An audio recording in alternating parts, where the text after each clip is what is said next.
বেড়ে গেছে। এর পাশাপাশি যদি পেঁয়াজের কথা বলতে হয়, এলসি পেঁয়াজ আজকের বাজারে 110। চালের দাম এক লাফে 30 টাকা বাড়ছে।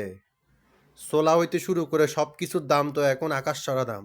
রমজানের প্রথম দিনে কথা কি বলি, মনোযোগ দিয়া শোন। রমজানের দিন যত ঘনাই আসবে, প্রত্যেকটা দিনে সকল পণ্যের দাম 3 গুণ 4 গুণ, এমনকি 10 গুণ পর্যন্ত বাড়াই দিবি। কারণ এই মাসটা হচ্ছে আমাদের মতো যারা শয়তান আছে, শয়তানদের জন্য সেরা মাস। এই মাসে আমরা দ্বিগুণ 4 গুণ 10 গুণ লাভ করব একদম ঈদ পর্যন্ত। এই সময় আর পারা যাবে না। কথা বুঝছস? যেটা কইছি এটা কর।